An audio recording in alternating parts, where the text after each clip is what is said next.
इस वीडियो में हम Allama Iqbal open university 1430 business static paper autumn 2025 पर सॉल्व करेंगे। क्वेश्चन नंबर 1, 2 और 3 इस वीडियो में सॉल्व किया जाएगा। क्वेश्चन नंबर 4, 5 नेक्स्ट वीडियो में।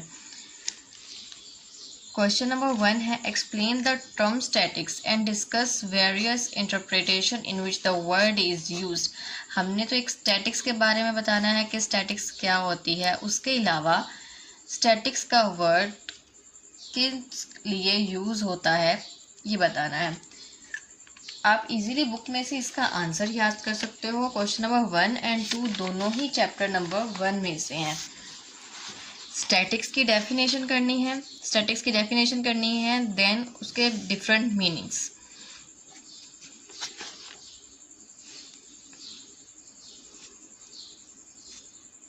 Then question number 2 है describe the significance of applications of statics in different fields of study and practical life। Studies में, प्रैक्टिकल लाइफ में स्टैटिक्स किस काम आती है, उसके क्या यूजेस हैं, हमने इस क्वेश्चन में ये बताना है। मोस्टली एक लॉन्ग क्वेश्चन के लिए कम से कम आपको 10 to 12 पॉइंट्स लिखने चाहिए।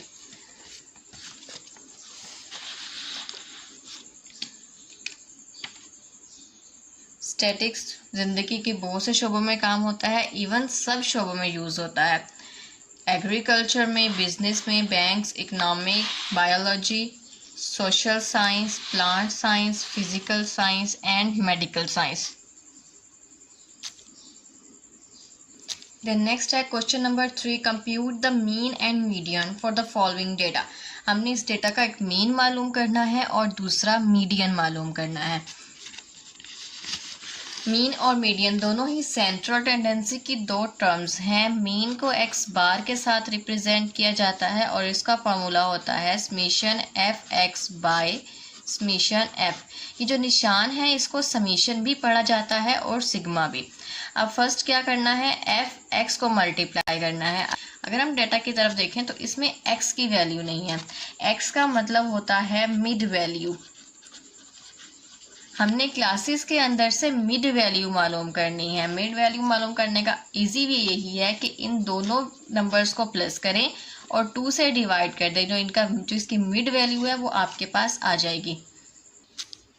मिड वैल्यू हासिल करने के लिए पहले 86 और 90 को प्लस करेंगे, देन 2 के साथ डिवाइड करेंगे तो 88 इसका आंसर बनता है। इसी तरह नेक्स्ट भी 91 में 95 को प्लस करना है और फिर इसको डिवाइड करना है 2 से। 93, 98, 103, 108, 113 मिड वैल्यू सारी मालूम कर लेंगे। नेक्स्ट एफ एक्स लिखा हुआ है। एफ एक्स का मतलब फ्रीक्वेंसी को मिड वैल्यू के साथ मल्टीप्लाई करना है।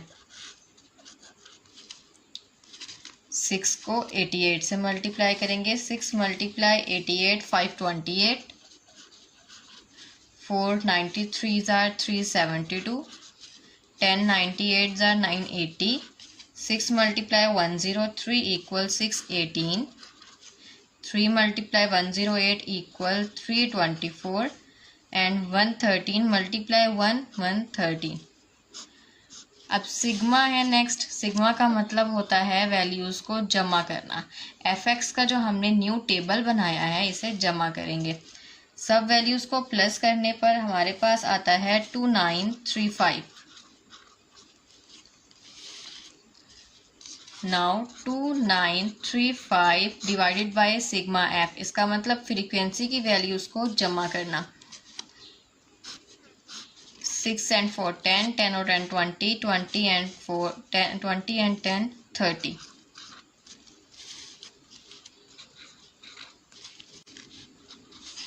इन दोनों को डिवाइड कर देंगे, हमारे पास आता है 97.83। ये है मीन। नेक्स्ट अब मीडियन मालूम करना है। मीडियन मालूम करने का ग्रुप डेटा का फार्मूला होता है L plus H by F n/2 minus C. Median के लिए हमेशा 2 टेबल एक्स्ट्रा बनाए जाते हैं। वो 2 टेबल कौन से होते हैं, एक होता है क्लास बाउंड्री और दूसरा होता है cumulative frequency. First cumulative frequency बना लेंगे। क्यूमुलेटिव फ्रीक्वेंसी बनाने के लिए जो फ्रीक्वेंसी क्वेश्चन में गिवन है उसका first number as it is लिखना है, देन 6 में 4 को प्लस करके लिखेंगे 10, और फिर इसी तरह 10 में नेक्स्ट फ्रीक्वेंसी को ऐड करेंगे 10 और 10 20, 20 में 6 ऐड करेंगे 26, और 26 में 3 ऐड करेंगे 29, 29 में 1 प्लस करेंगे तो 30। क्यूमुलेटिव फ्रीक्वेंसी का जो लास्ट नंबर होता है वो हमेशा समेशन एफ होता है, यानी कि फ्रीक्वेंसी को टोटल करके जो नंबर आता है, जैसे 30 है यहाँ पर, तो क्यूमुलेटिव फ्रीक्वेंसी का लास्ट नंबर भी सेम होता है। उसके बाद नेक्स्ट एक और टेबल बनाना होता है, वो है क्लास बाउंड्री। क्लास बाउंड्री बहुत कम सवालों में बनाई जाती है। अब हमें कैसे मालूम होगा कि जो क्वेश्चन में हमें गिवन है वो क्लास बाउंड्री है या क्लास इंटरवल? वो इस तरह से कि क्लास बाउंड्री और क्लास इंटरवल के दरमियान सिर्फ इतना सा डिफरेंस है कि क्लास बाउंड्री के ये दोनों नंबर आपस में सेम होते हैं। मींस अगर यहाँ 90 है तो यहाँ भी 90 होगा। अगर आपके पास सवाल में क्लासेस इस तरह से गिवन है जिसके ये दोनों नंबर सेम है, उसमें क्लास बाउंड्री बनाने की ज़रूरत नहीं है। लेकिन जिसमें ये दोनों वैल्यूज सेम ना हो उसमें पहले क्लास बाउंड्री बनाई जाती है। क्लास बाउंड्री के लिए सिंपल ये दोनों वैल्यूज सेम करनी है। इसके लिए 0.5 को यहाँ से कम करेंगे और 0.5 को यहाँ पे इंक्रीज कर देंगे। मीन्स लोअर क्लास लिमिट में 0.5 कम करना है और अपर क्लास लिमिट में 0.5 इंक्रीज करना है। 85.5 से 90 में 0.5 इंक्रीज कर देंगे तो 90.5। अब 91 से जब हम 0.5 कम करेंगे तो ये 90.5 बन जाएगा और 95 में इंक्रीज कर देंगे। अब ये दोनों वैल्यू सेम आ गया, मीन्स ये क्लास बाउंड्री है।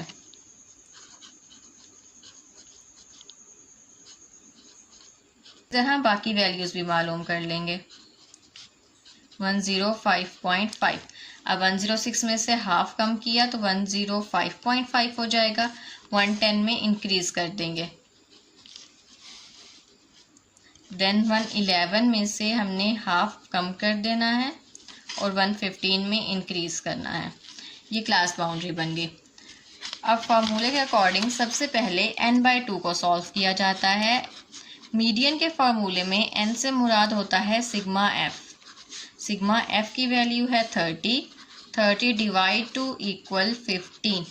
n/2 को डिवाइड करके जो भी नंबर हासिल होता है, जैसे यहाँ पर 15 है तो क्यूमुलेटिव फ्रीक्वेंसी में हमने 15 तलाश करना है। अगर 15 नहीं है तो उससे बड़ी वैल्यू, 15 इसमें नहीं है तो इससे बड़ा नंबर 20 है। 20 वाली लाइन को हम मार्क कर लेंगे।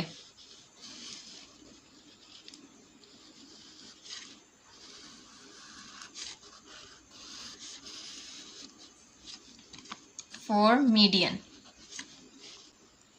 अब हमने फार्मूले के लिए सारी वैल्यूज लिख लेनी है। सबसे पहले L है, L मतलब लोअर क्लास बाउंड्री। जो लाइन हमने मार्क की है उसमें जो लोअर क्लास बाउंड्री है 95.5 वो L होगा। L equal 95.5। उसके बाद H है, H का मतलब है हाइट। बाउंड्रीज के दरमियान कितनी हाइट है, अपर में से लोअर को माइनस करेंगे तो मालूम हो जाएगा कितनी हाइट है इन दोनों के दरमियान में। H आता है 5। उसके बाद F है फ्रीक्वेंसी। फ्रीक्वेंसी जो लाइन मार्क की है उसकी जो फ्रीक्वेंसी है उसे लिखना है 10। n/2 10 C means cumulative frequency. Cumulative frequency हमेशा जो लाइन मार्क की है इससे ऊपर वाली लिखी जाती है। बिकॉज क्यूमुलेटिव फ्रीक्वेंसी को बनाने के लिए 6 में 4 को प्लस किया था और 10 में 10 को प्लस किया था तो फिर 20 बना। इसलिए जब हमने फार्मूले में लिखनी है क्यूमुलेटिव फ्रीक्वेंसी तो जो लाइन मार्क की है उससे ऊपर वाली लिखनी है, यानी 10। अब वैल्यूज पुट कर देंगे। 95.5 plus 5/10 15 minus 10। 95.5 plus 5 divide 10 equal 0.5। 15 minus 10 equal 5। पहले इन दोनों को मल्टीप्लाई करना है देन प्लस करना है। 0.5 मल्टीप्लाई 5 इक्वल 2.5। 95.5 में 2.5 को प्लस कर देंगे 98। सो मीडियन है 98 और मीन हमने पहले ही मालूम कर लिया था, डेट इज 97.83।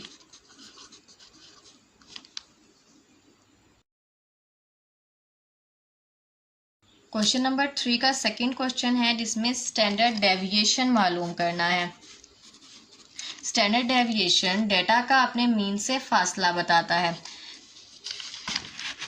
अब चूंकि ये एक ग्रुप डेटा है तो standard deviation for group data का फॉर्मूला होता है under root summation F X square by summation F minus summation F X by summation F whole square. सबसे पहले हमें एक्स चाहिए। एक्स होता है मिड वैल्यू। मिड वैल्यू निकालने का तरीका होता है जो क्लासेस गिवन है इन दोनों को प्लस करेंगे और 2 से डिवाइड करेंगे। 6 + 4 10 और 2 से डिवाइड किया तो 5। 6 + 8 14, 2 से डिवाइड किया 7। 10 + 8 18, 2 से डिवाइड किया तो 9। 10 और 12 22, इसको 2 से डिवाइड किया 11। 12 + 14 26, 2 से डिवाइड किया 13। 14 + 16 = 30, इसको 2 से डिवाइड किया तो 15। ये आ गई एक्स की वैल्यूज। नाउ फार्मूले के अकॉर्डिंग एफ एक्स मालूम करना है। एफ वैल्यूज को एक्स के साथ मल्टीप्लाई करेंगे। 13 × 5 65। 111 × 7 777। 182 × 9 1638। 105 × 11 1155। 19 × 13 247 and 7 × 15 = 105। सिग्मा एफ एक्स मतलब एफ एक्स के सारी वैल्यूज को प्लस कर लेंगे, डेट इज 3987। उसके बाद सिग्मा एफ है, फ्रीक्वेंसी वाली सारी वैल्यूज को प्लस कर लेंगे तो ये बनता है 437। एक्स स्क्वायर मालूम करना है। देन ये वाली सारी वैल्यूज मालूम कर ली। अब इस साइड पर आते हैं एक्स स्क्वायर। एक्स वाली सारी वैल्यूज का स्क्वायर ले लेंगे। 5 का स्क्वायर 25, 7 का 49, 9 का 81, 11 121। कैलकुलेटर से भी स्क्वायर निकाल सकते हैं। सबसे पहले 13 लिखेंगे, उसके बाद ये स्क्वायर प्रेस करेंगे तो 169। ऐसे ही देन 15, फिर ये स्क्वायर प्रेस करेंगे तो 225। नेक्स्ट अब एफ एक्स स्क्वायर मालूम करना है। इसका मतलब फ्रीक्वेंसी को एक्स स्क्वायर की वैल्यूज के साथ मल्टीप्लाई करेंगे। 13 × 25 = 325। 111 × 49 5439। 182 × 81 14742।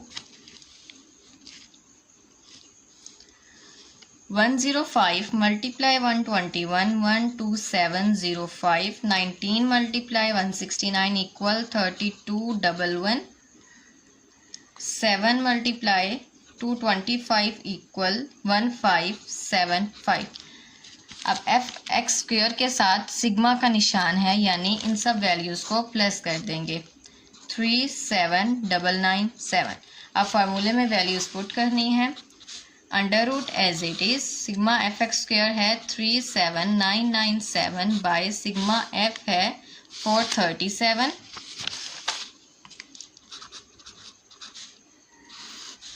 माइनस सिग्मा एफ एक्स बनता है 3987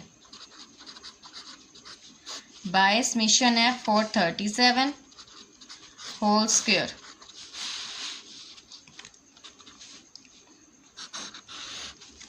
पहले इन दोनों को आपस में डिवाइड कर लेंगे। 37997 डिवाइड 437 = 86.95 माइनस अब इन दोनों को आपस में डिवाइड कर देंगे। 3987 डिवाइड 437 9.12 होल स्क्वायर।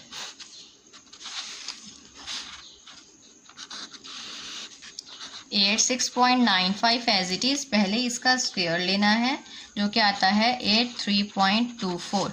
देन दोनों वैल्यूज़ को माइनस करेंगे। 3.71 का अंडर रूट लेने से हमारे पास आता है 1.93 जो कि स्टैंडर्ड डेविएशन का आंसर है।